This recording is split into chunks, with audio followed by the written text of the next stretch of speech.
Hi, are you an author in the middle of self-publishing your next book? Somewhere along the process, you've probably heard about creating an audiobook. You've been encouraged to make an audiobook. You know friends who've made the investment in creating an audiobook, but you can't bring yourself to get started because getting into the technical weeds just seems too daunting. But what if we could take that all away? What if we could remove 90% of the technical barriers, so all you would have to do is show up to the microphone and record? Or maybe you don't want to record your own audiobook. That's totally fine too.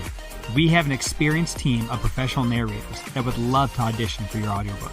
Our Done For You service guarantees that you will have a professionally produced audiobook ready for commercial release.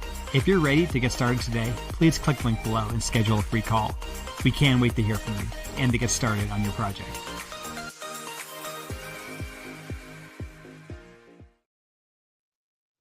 Hello, and welcome into another episode of Shine with Curiosity and Encouragement. I am your host, author Stephen Urias, along with my host, my best friend, my publisher, Susan Gabriel. Susan, how are you doing? Hi, I'm great. How are you? I'm doing well. Who is clinging with the bling, bling, bling? Is that you? Are you getting notifications there? Yeah, let me see if I can somebody's turn it excited to talk to you. They know you're live, and they're like, hey, hey, yeah. Hey, anybody who's out there who's notifying me, stop. Everybody hears the dings. No doubt. Yeah, as always, we are. I guess. It's all good. As always, we're sponsored by Soul Sunshine. If you are an inspiring, want to be an author out there, be sure to visit us at soulsunshine.com, where we can help you through your entire journey to go from idea to publication. It's been a good week, Susan. It's been a very good week. Lots of big ideas coming out. Lots of new people we've been introduced to. We published a new book. It's been an exciting week. I can't believe it's Sunday already. I know. We've published a book every week for the last 3 weeks. I know, because we're kicking booty. Family show. Sorry, guys out there. Yeah. Oh, look at that. We're already rolling in with the comments, man. The person who is admitting to it is saying it was their fault. Dan, chill, dude. Chill. We're live on air. Yeah, that's okay. Yeah. Right on. Thank you for watching the show, Dan. Definitely. Always love having you here, brother. Always love having you here. So today we have a very cool guest. We said we published a book this week. Well, that book is by Michael Farley. The name of the book is The God Who Sees, A Journey Less Traveled. It is a memoir. It is passionate. It is powerful. So without further ado, let's bring him to the stage. Michael! Is this a stage? It absolutely is a stage. All right. Do you want me to dance or what? Sing? Well, according to Shakespeare, all the world's a stage, right? Okay. Yeah. Very good. That's kind of a little spark right there. Digital Shakespeare, man. I'm feeling something bubbling there. At least Michael is used to being, let's say, in front of a camera. Definitely. In front of an audience. Yeah. So welcome to the show, Michael. Why don't you introduce yourself to our viewers and let us know more about you? Well, like a lot of you, I was born at a very early age. I'm just kidding. Okay. Back in the day, we lived in Indianapolis, and from there, at an early age, we moved out to California. And that's where we hung our hat for a long, long time. I met my wife there. We did our education there. But beyond that, we've moved to lots and lots of different states. Maybe it's my music, maybe it's the products, maybe it's whatever reason. We've been movers and shakers for 40 or 50 years. But establishing ourselves out there at a young age, I met my wife, and She was 12 and I was 14. That's something we'll talk about probably because it's in the autobiography. And we did not have any measure of faith or faithfulness or an allusion to faith in our upbringing or our life. Not at all. I'd never entered the shadows of a church door. But we did have a very disruptive and unsettling beginnings. So from early on, when my father told me that I was a mistake, that's sort of the foundation or the bedrock that I began to grow myself from. And with no God and no allusion to faith, it became pretty difficult to even consider that life was worth living. So that's all changed, I got to tell you. But the early beginnings and then on through the journey, the God who sees definitely oversaw, definitely covered us, as in Psalm, I think it's 91, with his wings, and gently, like a mother hen, nudged us along to the places where we would eventually go and do the things that we would do, be the people that we would be. And in the fullness of time, well, I mean, it's hard to summarize 50 years, but I think you probably have some questions, and that will help the listener, better identify who's being interviewed here and why it's important that this book was written. Well, let me start out with asking you one question, because I've read your book. Your childhood reads like something out of a movie. So what was the moment you realized you needed to write it down? Well, the childhood aspect of this drama, this true story, was difficult. And it's like being pushed out of an airplane or something, into the unknown. Where are you going to land, and who's going to be with you, and will you be saved? So the early years were pretty tragic. And the way I saw my father treat my mother, we were often hiding. We were often wondering if we were next. And so the difficulty of a childhood like that, where you're uncertain and you're scared and you wonder if there's going to be a tomorrow. And we have a question related to that that's from one of our viewers. And he said he's read the book too. He said one of the most gut-punching lines in your book is when your father said you were a mistake. How did that moment shape you, and how did God begin to unshape the lie? The gift of music was miraculous.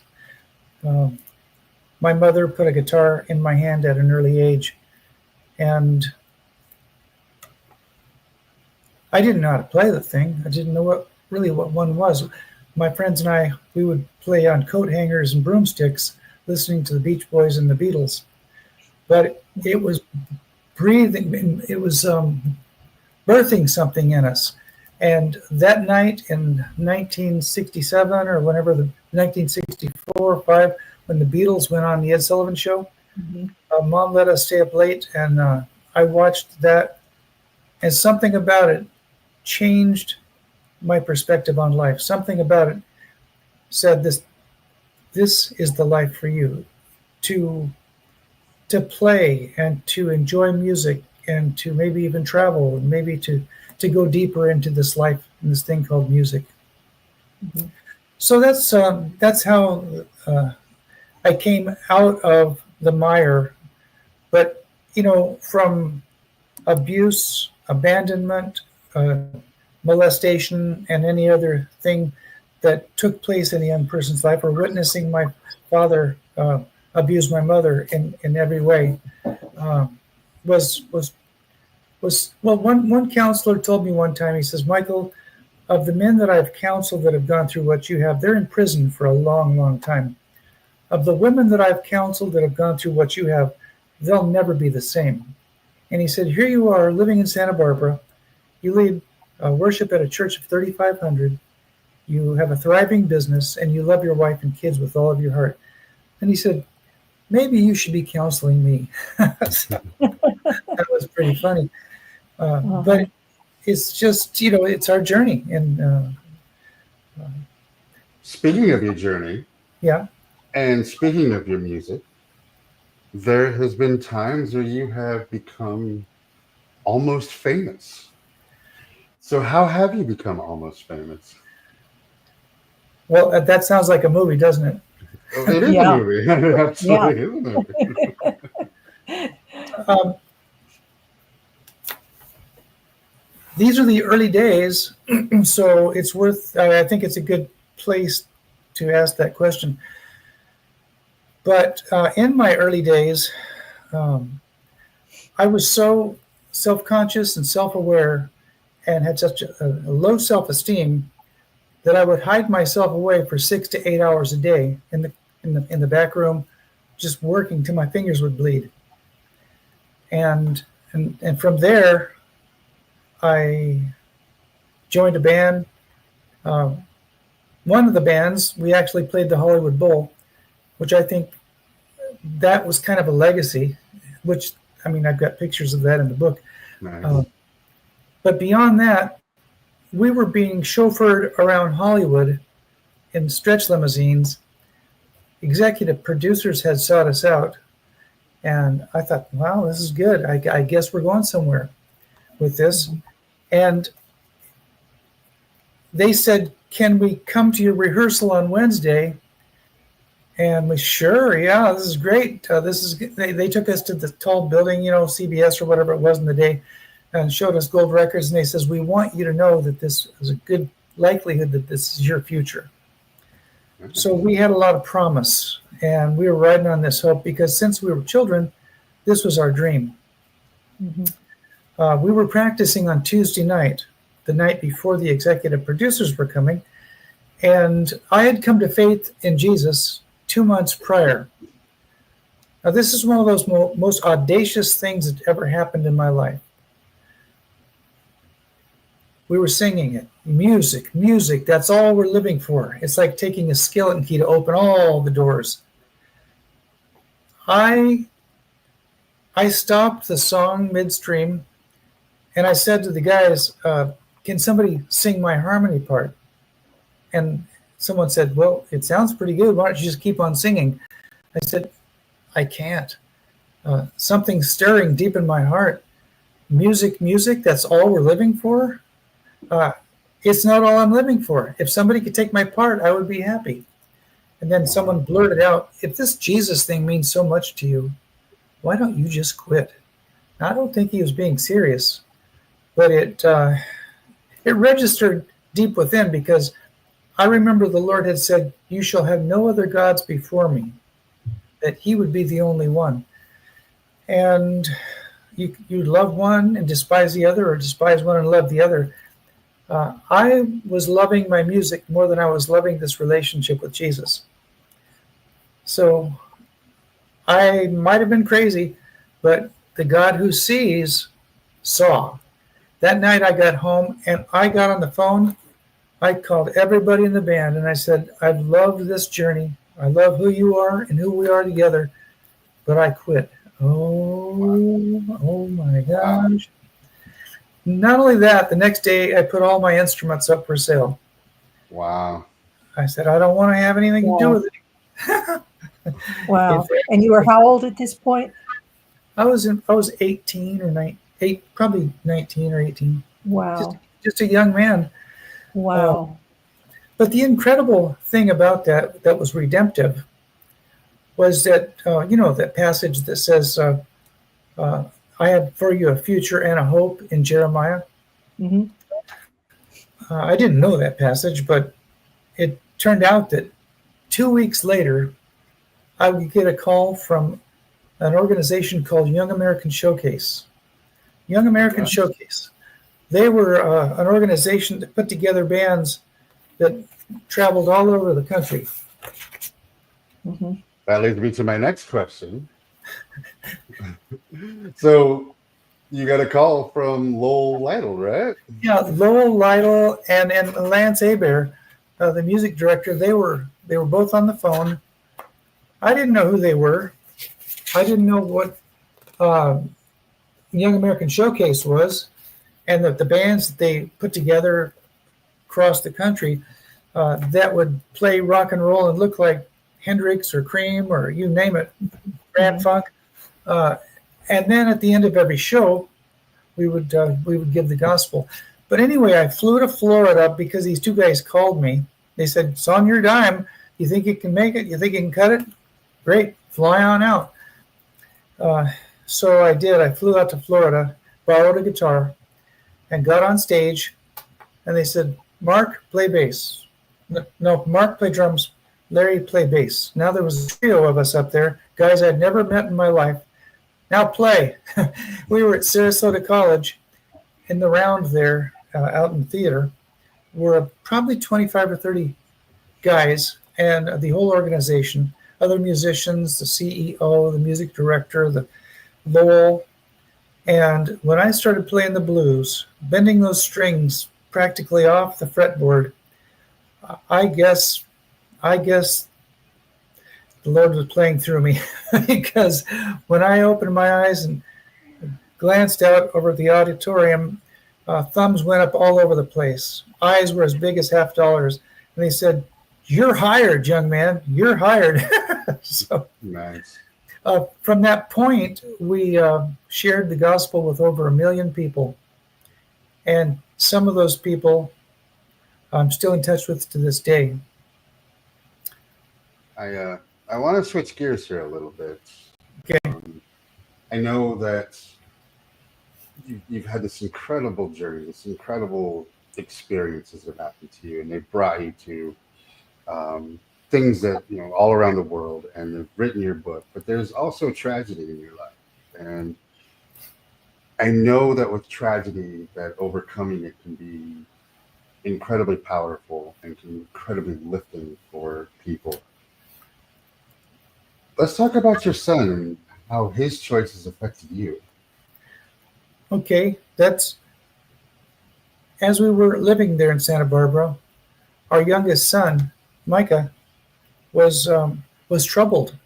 I mean, if there were a wrinkle in his sock, he would go stir crazy. If a water got on him, he didn't know how to handle it. And so we thought, this is odd. It's never happened with the other kids. So from that point, he couldn't remain in this school or that school or this school or that school. And now we're seeing doctors, we're seeing counselors, we're seeing psychologists and whatever else we could do to help our 1 second.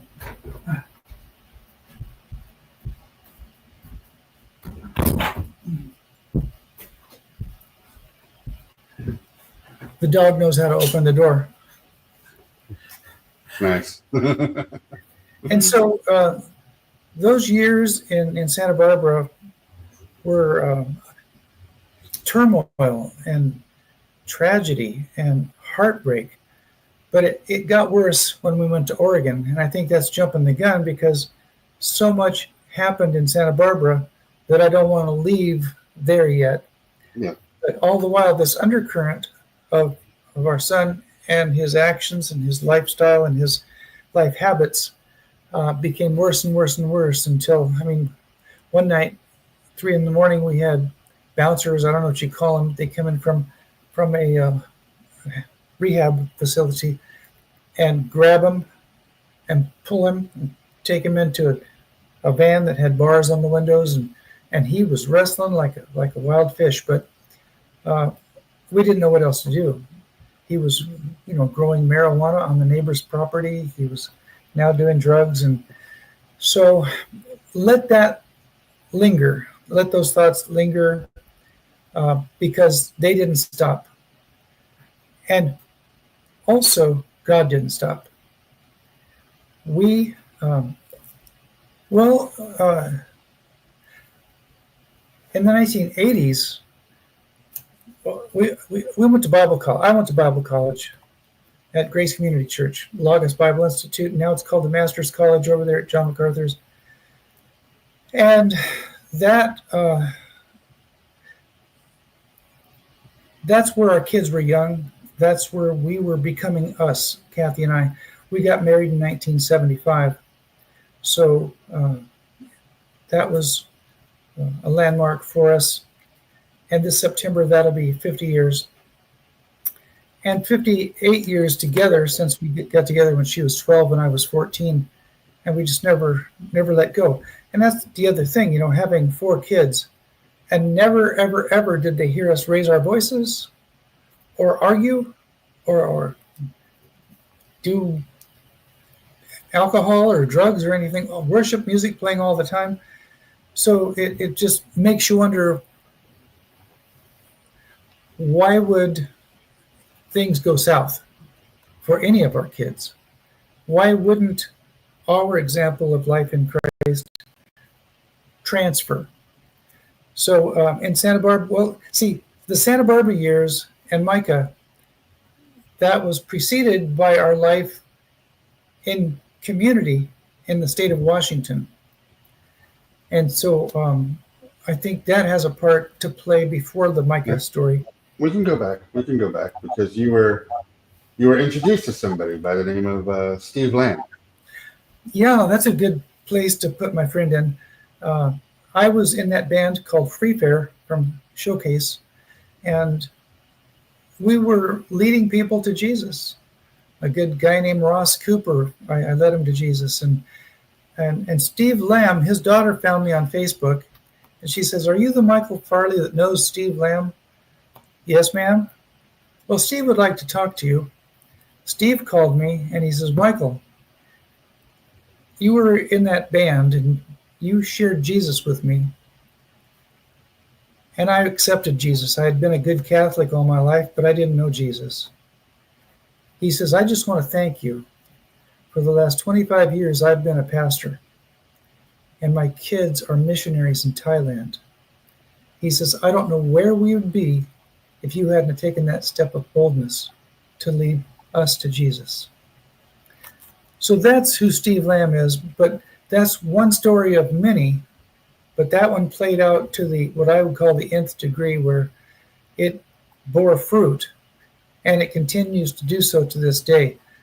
That's what we want to see, and that's the objective. So coming off of the road, we got into that Bible college, and the Bible college, we met some folks that had some pretty cool ideas. You ever heard of Keith Green? Mm-hmm. Keith Green was a musician back in the day, a Christian musician that was making waves all over the world. His music is remembered to this day. Mm-hmm. One of my wife's favorite artists. Well, they had established a communal living environment called Last Days Ministries. Mm-hmm. Right. He lived up there where we did at that time, so we would, as a band, go over to his Bible study and or the concerts that he would perform. He practically bought up the whole block of houses there at Sherman Oaks or something like that. And just incredible success in every way. And they eventually started a communal living situation in Texas. So great. Now we're in this Bible study situation. We're influenced by him. And that was a thing in the 70s, communal living, secular and Christian. So we wanted to do that too. I mean, I'm not a visionary. I'm not an idea guy when it comes to lifestyle or life change or radical living. But there were some guys that we connected with at the church who were very much visionaries, good people. And they shared that vision with me and Kathy. And we go, well, that sounds pretty rosy. Wow, imagine Acts chapter 2, all things in common, and working with one another, for one another, and living by the scriptures, worshiping, house to house Bible studies and prayer and worship. And it sounded like, wow, I mean, we weren't disillusioned with the church as it was. I mean, Kathy and I weren't. We didn't want to change anything or rock any boats, but these guys had visions that went beyond the traditional church structure. I believe you called it a potential cult, is what your words for it. Well, it did become bad. As you'll see in this book, there's a chapter on, two chapters probably, on the communal living. Incredible. These guys were so talented. We eventually moved from Southern California to Washington State. We were there at the foot of Mount Rainier in Eatonville, and 20 of us moved in, and they built another little house over here, and we were doing construction by day, and I was hating it, by the way. You get out there in 30-degree weather, 33-degree weather, and it doesn't snow, but it rains down your back as you're putting up the awning and the eaves and roofing. And I'll tell you what, my fingers weren't made for that, and neither was my brain. But they said, no, man, you gotta put on a belt.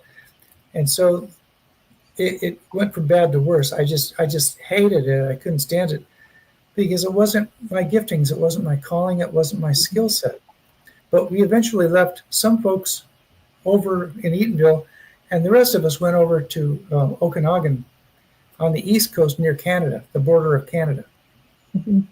And that's where we would establish our final resting place. The gardens, acres and acres of gardens. By the way, everything was moon dust from that volcano that had happened a few years earlier.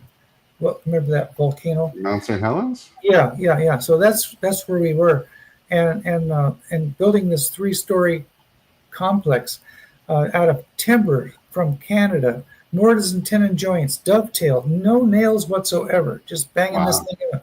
These beams were that big around, and these guys were so skilled. We hoisted a 500-gallon milk tank up to the 3rd story, and we'd have thermal siphon heat. You'd have your potbelly stove down here. The other stove next to it had filled with wood and fed with wood, and that heated the water. It went up through the tubes 3 stories up or 2 stories up, and that we'd have water to wash our dishes with or take a shower. Incredible. We'd go to the lake and cut out ice blocks so that the root cellar would hold the vegetation, which would last through the summer. Mm-hmm. It was incredibly complex. It was incredibly difficult. I'd be in the forest each day with a tractor and a chainsaw by myself, cutting down trees so that we could make log cabins. And Kathy has learned to use a draw knife, where you take the knife, both blades, and you take off the, de-skin. What do you call it? Gotcha. When you're skinning an animal. Yeah, she did that up to her 9th month of pregnancy. Wow. So you never know, that could become very useful here in the future, man. You never know. You never know. But something was stirring within me. My guitar had been locked away, my songs, my life that I'd grown up knowing, that the thing that gave me security. I was now in another world or another realm of reality that wasn't my thing. And so they could see that on my face and in my lack of effort toward building this life. And so eventually, it came to a point where 2 of the individuals became the leaders of this communal system. And anything that was contrary to who they were, what they said, was kind of looked at as disobedience to God. Now that's where it becomes cultish, because now you're listening to men who are actually acting as the Holy Spirit. And that's just wrong. We should have recognized it, but you've given up everything. Some people have sold homes, and everything now is on the table. So if you say that this might have been a wrong turn back down the road, now you're saying that God didn't lead us correctly, or we heard wrong, and so we tried to abide. And I went away fasting and praying. I said, Lord, I don't know. I just don't like this. I want to go back to Egypt if this is living in a Christ-centered life, because it really wasn't Christ-centered. But eventually, these guys said, if you don't get yourself together, we're gonna ask you to leave. And it came to a point where, they'd already asked one guy, and then another family. They didn't ask him; they told him, "Get out of here." But excommunication is a rough thing. Yeah, you were excommunicated, right?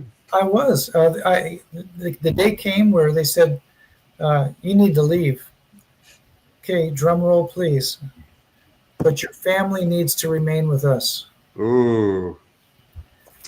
So I thought, well, a couple days away on the road, going to no man's land, I can handle that. But my wife and kids took me down to the Greyhound bus station, and I just remember looking at the bus, wondering where on earth was I going and what was I going to do. I had nowhere else to go. I was essentially homeless. I ended up in Tonasket, 50 miles away, and I got off the bus, and I had the green army bag and my worn-out Bible, and I fell to the ground. I just collapsed on my hands and knees and wept like somebody just died.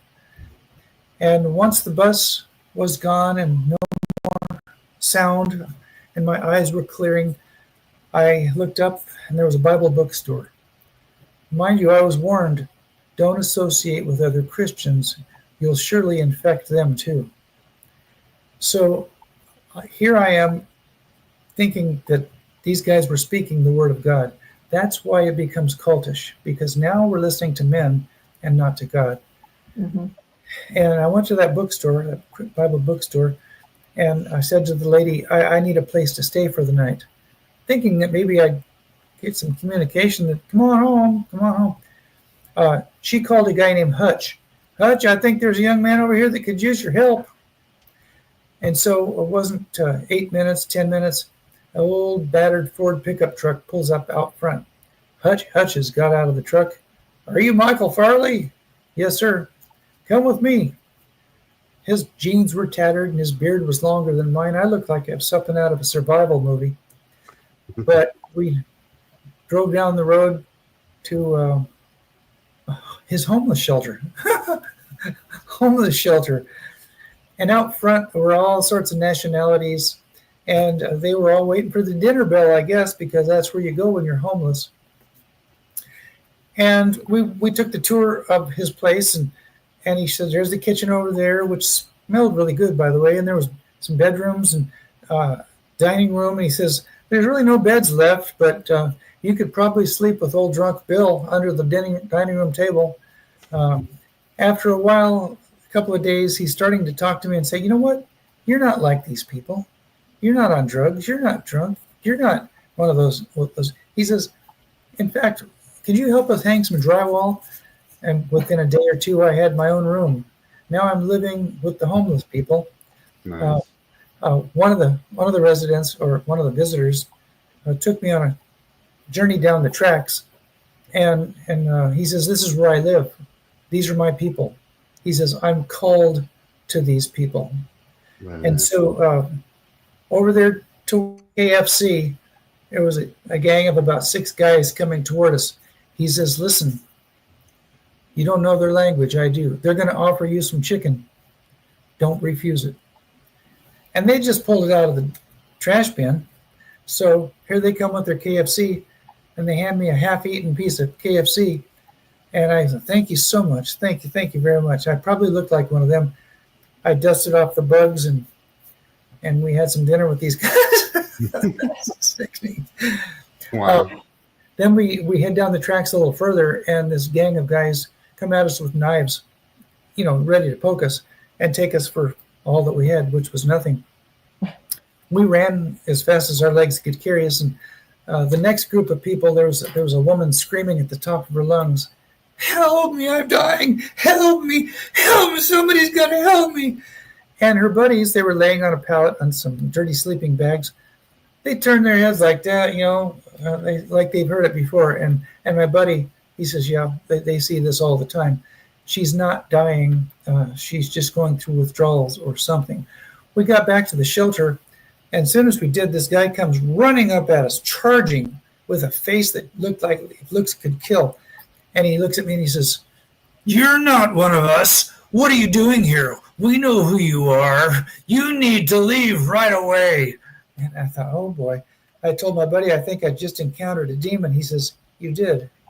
They live out here. They live with us. They live with these people." So that was my homeless stint. Wow. I mean, kind of, but then I went to the Amish community, and from there, I got a letter that said, "No more communication with your wife. She's having challenges mentally, psychologically, and every time you write to her, she goes deeper into the funk." So they had been reading each of her letters, and then they would translate them and say, "You know what? This can't mean that. He's obviously a sorcerer. He's obviously a liar, and whatever." So that's when they said, "We're cutting off all communication." So now I knew I wasn't going to be going back home anytime soon. So I headed south to my dad's house. Remember, he's the one that abused Mom. He's the one that was drunk every night. He's the one that turned the table over with all the food on it because he didn't like the way the pork chops were cooked. And he's the one where the police came, and it was just that's the guy. And so he came pick me up, and from that point, I got it. I know I'm doing a lot of talking here, but he said, "These people are doing you wrong. If you love your wife and kids so much, and they're holding them against your will, we're going to get in my pickup truck tomorrow.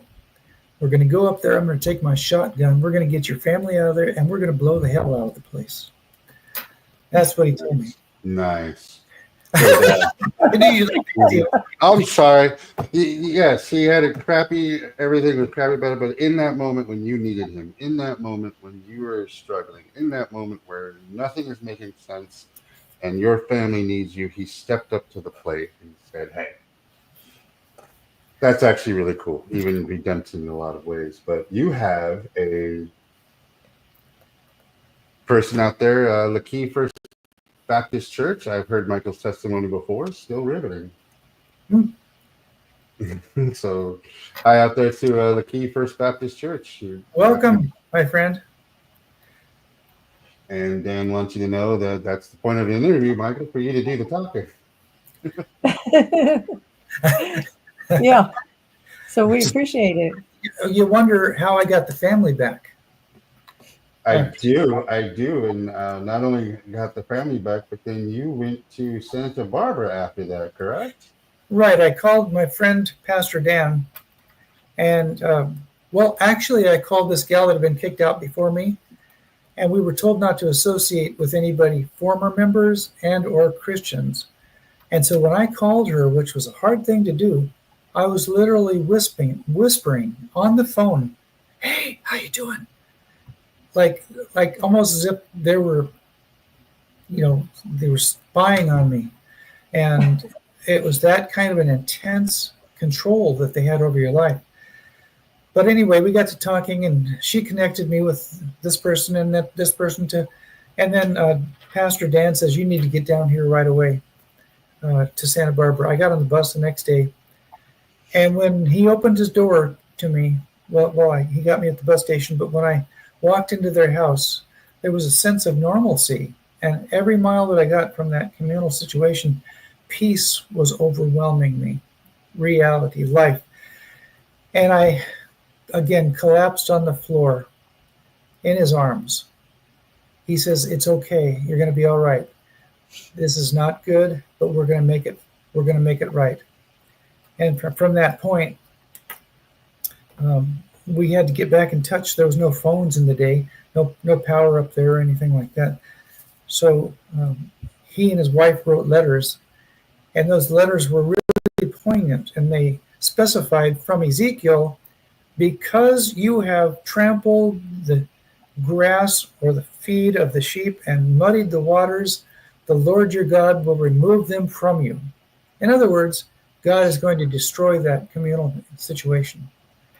They didn't like that at all. So they shook their fists at the sky and said, if we're not doing the right thing, and we have made this a communal thing, a idol, show us. That night, a storm came so heavy through that valley that it ripped the roof off the place, ripped the sides off the place, destroyed the entire garden, and killed the firstborn calf. Wow. Wow, there's a message. Yeah. They couldn't get the 17 miles down to the nearest payphone fast enough. And they took Kathy. She said she'd been locked in. She hadn't been able to get off the property for a couple of months. So they call me at work, and I'm working now at a plant nursery.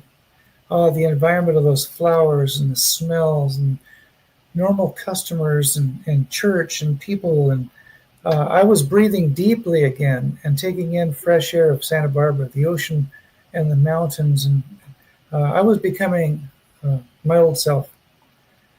Anyway, they called me. Can I come to the phone? And I did. And they were begging me. We see the error of our ways. Please, please, please come back home. We know what to do now. We know where we went wrong. There was silence for a second. And I said, get my wife and kids on the next airplane or the next vehicle out of that place by tomorrow. And they did. They gave her $100. They gave her the van. And she traveled 1,100 miles on that and got back to Santa Barbara, where she said every mile she traveled, she breathed deeper and she felt the peace of God coming over her and the freedom that she once knew. And it was time to hook up with Daddy. That's what she told the kids. And they did. And that's where the greatest miracles of our life began to form. Mm-hmm. So that must have been hard on your kids, being separated like that and being told that you were bad. I don't know if they knew that part. I don't think that was conveyed to them. Being as young as they were, they might have thought Dad's traveling, Mm. But they could see in my wife the difficulty that she had psychologically, spiritually, emotionally. It was tearing her to pieces because they would read those letters and translate them into their language. In fact, the last letter, she wrote it, but they spoke it. It said something to the effect that if you have any sense of joy out there where you are, it's not from God, because you're ripping us to shreds out here in this community. Mm. And you need to get your life back together with God and get back home. They were feeding her what to say. Mm-hmm. And if you read in this book, I go into more details as to what those letters say.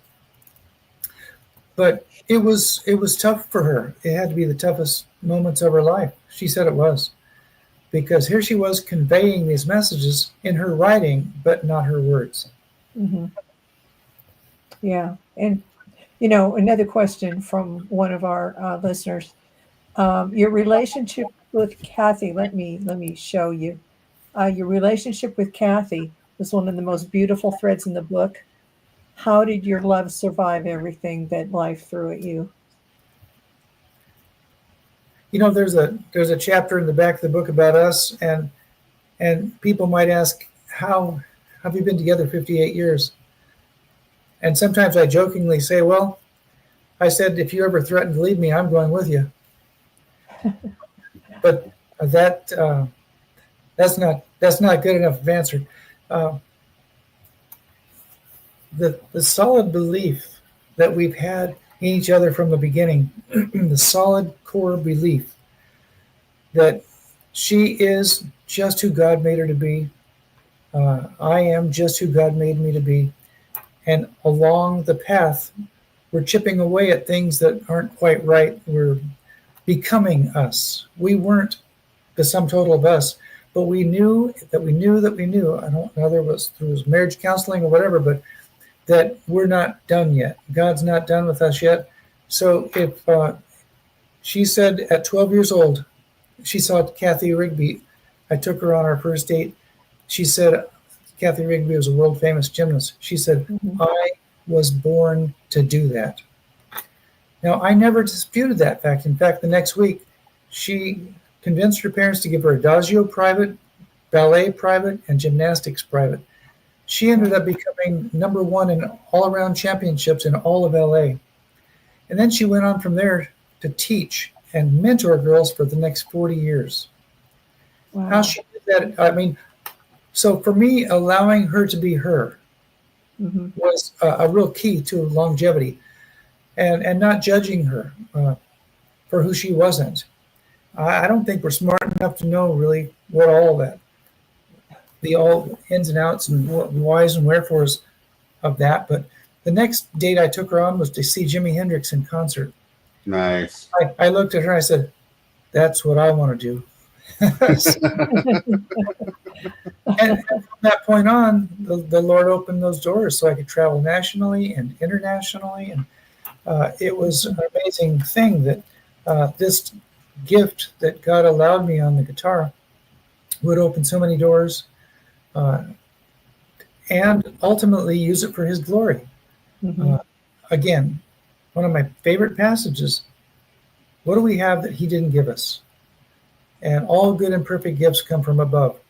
So I recognize that, and she recognizes that. And when she wants to add 10 more chickens, and if she wants to go out and get a dump truck full of dirt for the garden, or the Amazon truck loads us up or more than the table can hold, I don't dispute what she's doing or how she's spending. I believe in her.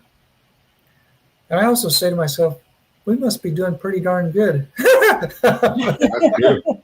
That's beautiful. You often talk about miraculous events. And what are your miraculous events?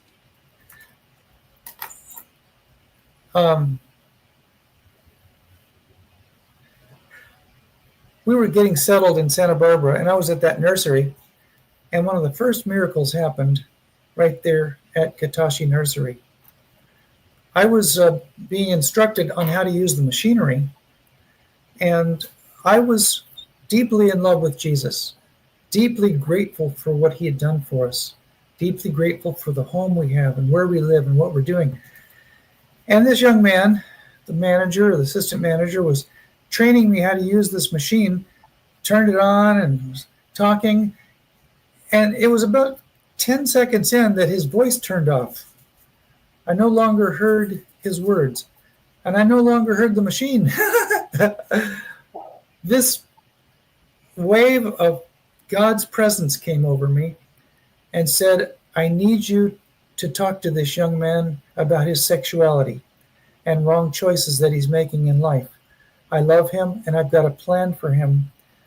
And all of a sudden, the lights came back on. I go, whoa, what just happened?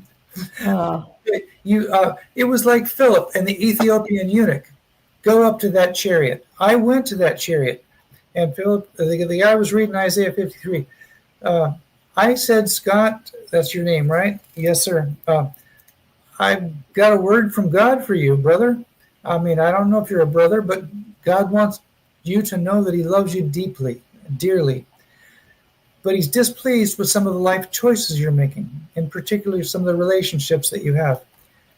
And he looked at me awestruck and said, I don't have to answer to anyone regarding my lifestyle choices. Who do you think you are? I said, bro, I'm just a messenger. I don't know you from Adam. How would I know, even if you are doing stuff like that, if God didn't share it with me?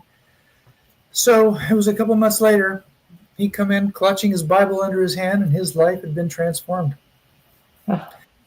And so beyond that, I was playing guitar at the worship team at the Vineyard Church, and I had stopped into a music store and was playing guitar in the corner over there, an electric guitar, and I was wailing on that thing. I don't think I was showing up. I think I was just revisiting the life that I loved. and what I knew how to do so well. And a crowd gathered. And the manager approached me and said, would you like to teach for us? Well, this was another step in the right direction.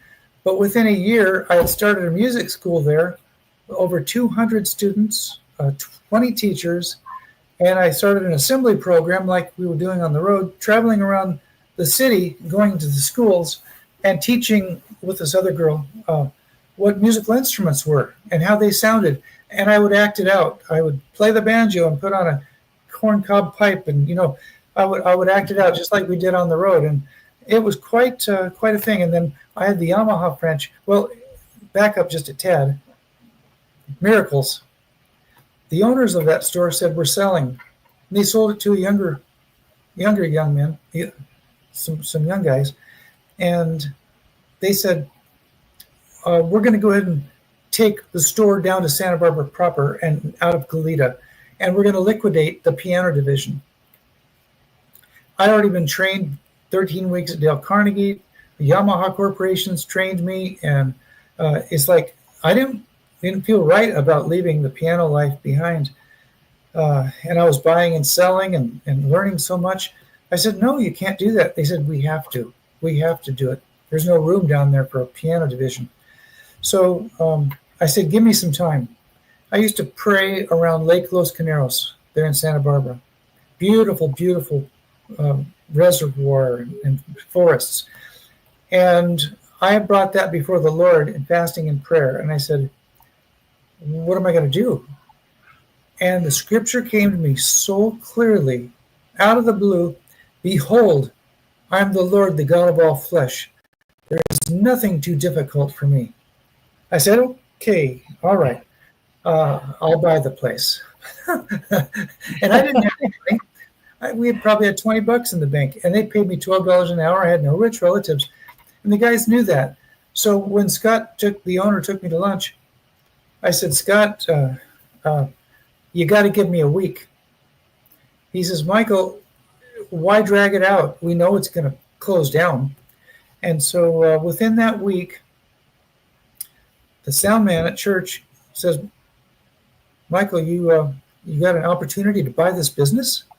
Well, yes, I do, Brad. He says, let me write you a business plan. I said, thanks, because I don't even know what one looks like. And then I was closing the store up on Saturday, and somebody calls. I reluctantly answered it, and she says, Michael, you don't know me. My name is Georgia, and I heard that you want to buy a business. Yes, ma'am. She says, how much are you going to need? She later said, I thought you were going to ask for $25,000. But I said, well, $130,000 to start, and then $50,000 more for the inventory and the lease. There was silence on the phone. She says, can we meet after church? I'd like to see your business plan. So I didn't know what a business plan was. So her husband, a CPA, Brad, my sound guy, Kathy, and me, we all met upstairs at Brad's place. They look over the contract and the business plan. And Georgia says, we don't often understand the will and way of God, but we do know when he speaks to our hearts. She says, that money will be in your bank account on Tuesday. And then with afterthought, she says, oh, by the way, this is not a loan. There's no repayment. There's no interest. This is a gift. Wow. So Michael's music was born. Nice. Very nice. That's an unbelievably fantastic story. However, we don't have a whole lot of time left, and I really want you to share the story about your son. I think people need to hear this story, and I think as sad as it has led to other things. Okay. All right. Thanks for bringing us back full circle. By the way, anybody that gets the book, that's by far not the only miracle that takes place. We're living in one now as I speak, but things with Micah got rougher and rougher. And he'd overdosed 8 times, was pronounced dead 3 times. we'd go to the hospital and find him looking like that. My wife would not leave his side. There she was, and he was practically. One night, these two guys came over. They were big dudes. One had his arms, and the other one had his legs. They knocked on the door, and they said, "We found your son. He's in the gutter, and we don't think he's breathing. You better call 911 right now."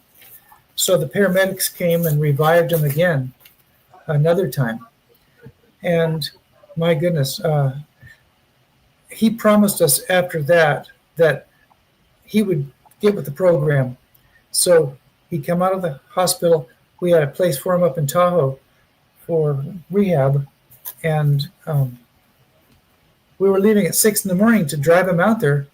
He got up at 5 a.m, stole my brand new bicycle, and headed down the road again. So it went from bad to worse. Now he's in jail. Now he's robbing people. Now he's in people's homes. Now he's stealing things from his sister.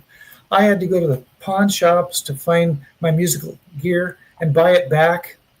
It went from bad to worse, and it was ugly, ugly, ugly. Painful times. Absolutely painful. And we knew that the call was going to come. I mean, it even gets worse than this. But he went to Teen Challenge for 2 years and got straight. And that was so cool because now he's in leadership. So Teen Challenge says, well, why don't you guys come over here to England and tour the Teen Challenge circuit, and he can give his testimony. I would do a concert, and I thought, man, this is great. This is going to be our life. Wow, look at all the lives we're touching. So we get home from England, and he says to me one day, Dad, this is your thing. It's not mine. I'm very uncomfortable doing what we're doing.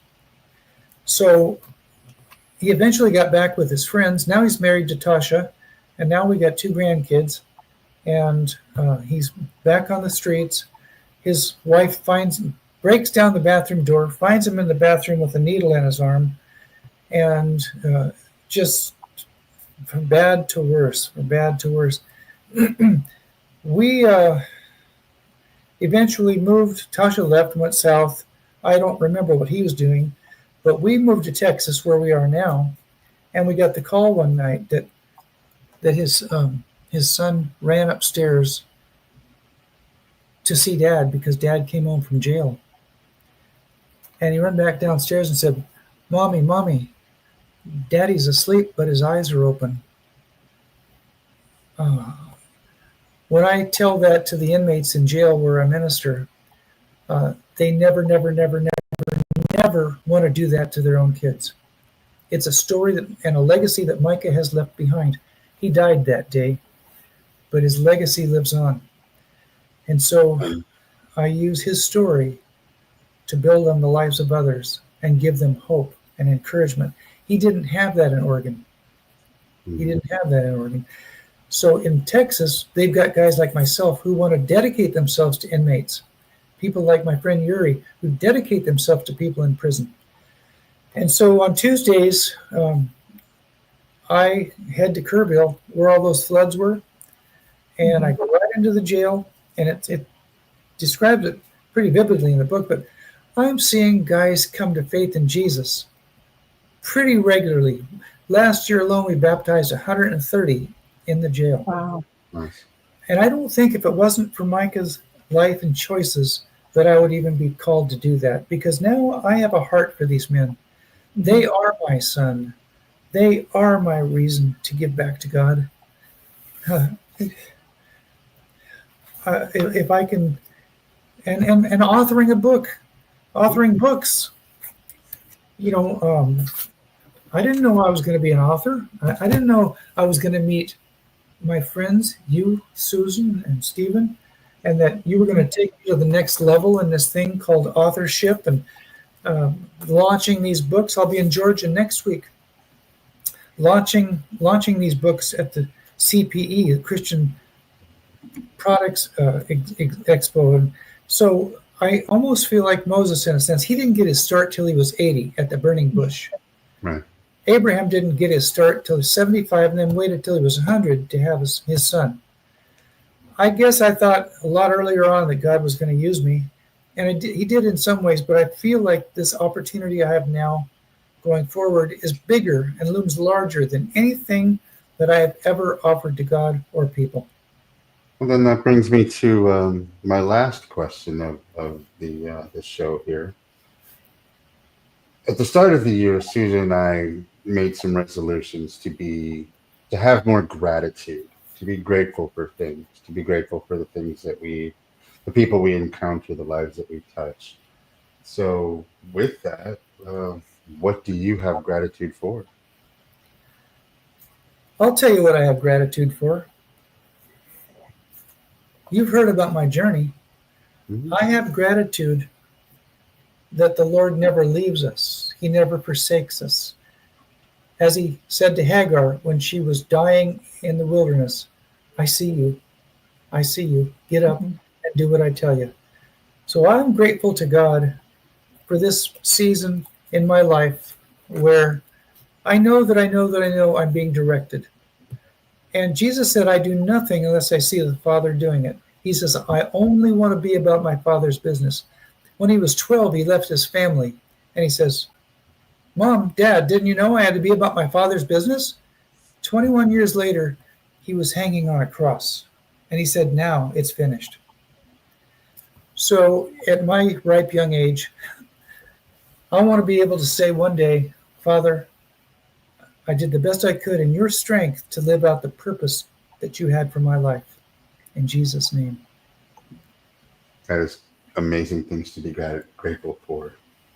So before we go, is there anything you wish to share with our viewers about how they can get in contact with you, find out more about your books, and get educated on upcoming releases?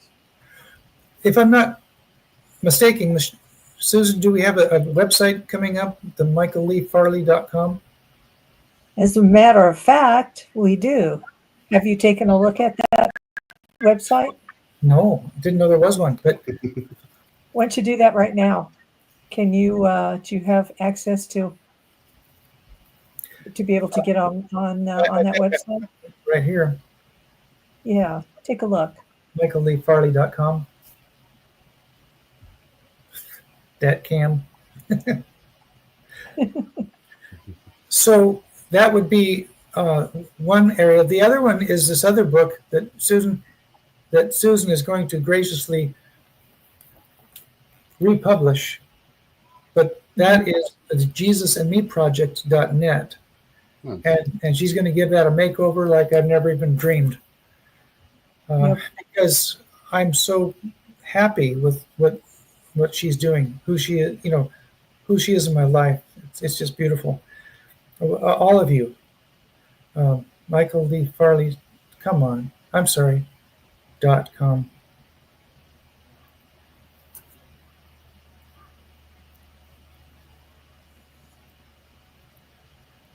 It's showing images, maybe even somebody that's not me, but there it is, the God who sees. Uh-huh. Okay, so I would say to the people that are listening, and I will say to the people afterwards, go here and see what these fine folks have done in order to produce and revisit what we've been talking about today. Mm-hmm. That's what I would say. And there is a reward for people that go on your website there, that they can take a look at your book. They get a sample. They will be able to download a sample of your book. They'll be able to sign up for your email list, newsletters, any other kinds of things that you'll be sending out, letting people know of book releases, places that you're going to be appearing and speaking. That will give you an opportunity to communicate with, all your followers. I know you have a bunch of followers. Terry Walsh says, amen to God for how he takes our broken pieces and glorifies himself in every child, every season, every chapter. Hi, Terry. She was a childhood friend and still is, but she's no longer a child. I still am. Debbie is watching on Facebook. Debbie, what a precious sister. Right on. Faithful girl. Well, I want to thank you, Michael, for coming on to the Shine with Curiosity and Encouragement podcast today. Hang out in the lobby for a few moments. We're going to wrap up the show, and I will let all of our viewers and audience know how to find you. I'll put your website on the post, and we'll start building you up a following, and all your followers can help you grow, and we'll go from there, buddy. And Susan, do you have any last words? I just want to say I am just blessed that God sent you to me and has allowed me to work with you and help you get your books published and help other people begin to know who you are and your story of how much you love Jesus. It's just beautiful. From your lips to his ears. I hope against hope that my life can reflect that. So thank you guys. You're welcome. And hang out in the lobby for a few moments. We'll wrap up the show. I'll hang out in the lobby. There we go. All right. Well, that was fun. Yeah, I knew that was going to be a good one. He has had a life, that is for sure. Yeah, I mean, he has. Reading everything about it. Yeah, we didn't even get a chance. There are a lot of parts of his life that we didn't even touch on. So yes. People who get the book, you're going to get even more than what we talked about this evening. Yes, with more details into the stuff that we did get to talk about today. I mean, there's some funny stuff in there. There's some tragic stuff in there. There is growth. There is new discoveries. There is just...